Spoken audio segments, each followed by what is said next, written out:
daad rabto dariskaaga nigar inuu noqdo codkaaga labor si macnaha laborka xoogaa ma ogtahay saasa waa loogu wada shubay ninkii asaga conservative waa la doortay slogan-kaas kaliya if you want a nigger for your neighbor vote labor waa slogan-kaas kaliya saas loogu doortay waa xaafadii ismeytig man in ismeytigdii saas ahayd 64 ninkii hadalkaas kaliya lagu dooranay in maanta Soomaalida siday u degay ee muslimiin waxa xaafad fiicnaanta maxay ku timid ismeytig iyo hadii in guri lagaasi inaad dhahdo waa shidantay maxay ku timid waa loo soo halgamay dadaa fahmay oo tacaayushka fahmay oo la falgalay ayako A iyo B sidoodii u kala taagan yihiin oo sidii aan hore u soo sheegnay marka waa taxadiyaadkii la soo maray ilaa hadda waa taagan yihiin Salman Rushdie markuu qoray buugiisii xumaa waxyaabaha Ingiriiska ka dhacay ma ka sheekayn karnaa macnaha markasta challengeska way jireen si wad oo soo tii ugu weyneed waa taqaanaa 9/11 maal dhamis 11/9 taas markay dhacday muslimiinta challenge-ga koray intuu la aqaam qiyaasi kartaan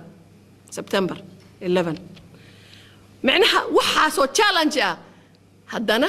faa'iidana waa lahayn dad badan oo muslimiin dadaan aqoonin diintan wax ayaa loo fasir laakiin dada istaagay markay arintaas dhacday lama cararin dada istaagay inay fasiraan diintan inayna terrorism shaqul ku lahayn diintan mabaadi'deeda waa sidan iyo sidan qof haduu wax sameey waa qof meediyaha muxuu isku dayaa inuu qaribo wajiga islaamka laakiin dada istaagay oo ka garab istaagay oo waxa runta ah sheegay been marka la sheegana dada taagnaa qaraxyadii London 77 dhibaato badan ani gurigeyga iigu yimid nimankii ka socday meeshaas iigu imaadeen oo liiri nimankii macnaha sida lagaaga shakinay laakiin waxayna waaftay kartaan gurigeyga si fiican ugu waramay maslaxada wadanka waxaan tusay ayaga aniga siday muhiim iigu tahay ayaga siday muhiim ugu tahay ani ka badan inay muhiim iigu tahay macnaha waa challengeska aan macnaha nasoo food saaray laakiin maxaa la rabaa dadkeedii manna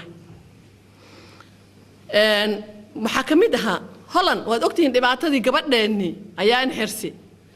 Holland oo barwaaqo loogu noolyahay Holland waxay kamid ahayd wadamada yaani ugu fiican qaxootiga waxa la dhahaa dadka waa dadka aad u soo dhaweeyay macnaha martisoorka ku fiicnaa haddana Hollandtii ma aha waa kii la dilay Theo filinkii uu sameeyay macnaha waxay kamid ahayd challengeski laakiin maxaa la rabaa challengeskaas anagoo xanaaqin anagoo wax gubin anagoo wax cunfi aan sameeynin in dad aqligeeda leh oo ka hortagi kar inaan noqono hadda Holland dad la socotaan nin baarlamaanka Hollandaas ku jira waa kii sameeyay fitna filinka ugu magac daray fitna inkastoo ay diideen janaalada Hollandaaska inay soo galiyaan muxuu janaalo uga baahan yahay internetku soo galay muxuu leeyahay fitna waxay dhahaan uu leeyahay muslimiinta challenge anaga wuxuu leeyahay wujuudkooda challenge nagu ah waa fitnuule muslimiinka joogistooda taas annagana waxa challenge in ogtahay Soomaa asaga wuxuu yiri ayaga challenge ah dadkeedii inaan hayno meeshii in la jooga la rabaa waxaasna laga hortago laana waxa la faafinaya islamophobia islaamka waa terrorist islaamka waa kan islaamka annagana maxaa naloo aan rabnaa inaan isu xil saarno wajigii quruxda badnaa ee islaam inaan dadka tusno kartoonadii wad ogeydeen Denmark idinkeeba dariskiina tahay wixii ka dhacay hadda ani ma barba inaan ka shaqeey laana waa dariskiina idinka aad u og waxa soo dhan si WhatsApp waxaan rabaa wax yar oo challengeska kamid ah mahma oo wada taqaanaan oo la dhahay when in Rome do as the Romans do mahmahdasan wax yar waxaan rabaa inaan falanqeeyo originkeedina u noqdo markaad Rome joogto sida Roomaanka samee waxaa la qarnigii afraad yaa nin berber ah oo North African wuxuu soo talaabay Mediterranean wuxuu yimid magaalada Milan oo Talyaaniga hooyadiisna waa ka daba timid hooyadiisna waxay ahayd oo aad diinteeda Christianity ugu dhagan marka waxay soo jirtay waagii hore maalinta Sabtida Milan lagama soomo maalinta Sabtida ma wal ogolin Sabti la soomo wiilkeeda aakhirka waa ninka noqon doona Saint Augustine marka waxay ku tiri wiilkeedii war aniga waan soomi jiray maalinta Sabtida intana rooma xataa waa la soomi jiray sabtida meeshaana sabtida lama ogola in la soomee maxaan falaa wiilku wuxuu u tagay mentorkiisii asagana baadiri kale asaga ka sii weyn wuxuu ku yiri hooyaday arrintaas yay i weydiisay bal maxaa tala keen marka mentorkii asagoon hooyadana offend gareynin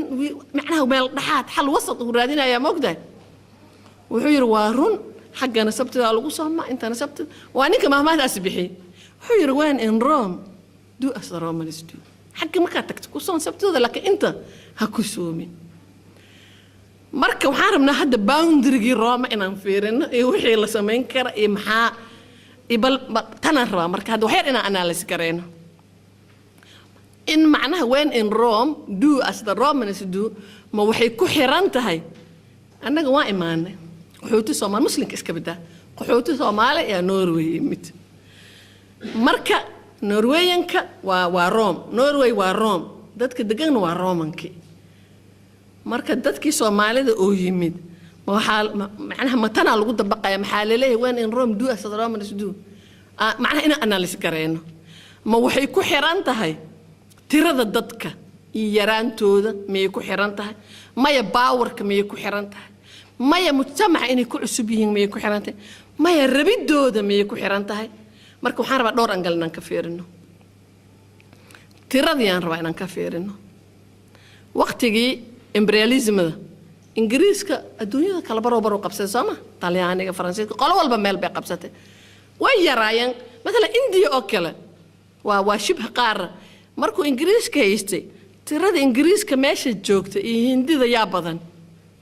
طبعا hindida badan waa iyaga dad yar Soomaa meesha tagay ama Soomaaliya xataa markay qabsadeen tiradaas yar ayagaana gadaal ka yimid laakiin ma lagu dabaqwan in Rome do as the Romans do maya bal mujtamaca dhan wuxuu u takayufay ayaga sidii ku noolaan lahaayeen sidii ay rabeen marka maxaa dhihi karnaa waa mas'alad power Soomaa haddaan dhinacaas perspective-kaas markaan ka fiirino waxaan dhihi karnaa in qofka lagu qasbiyo wax uu sameeyo waa awood qofka awoodda lama qasbi kara waa ingiriiskii yara oo India tagay lama dhihin when in India do as the Indians do lama dhihin waa markaan dhinacaas ka fiirino okay taas meesha hanoo joogto ingiriiskii wadamadii xornimadoodu si wadankiisu ku soo noqon sidii aan sheegnay markii dagaalkii labaad adduunka ay wax kasta ee burbureen wuxuu u baahday shaqaalihii haddana inuu ka kaansado wadamadii uu shalay gumaysanay hindidii iyo Pakistaantii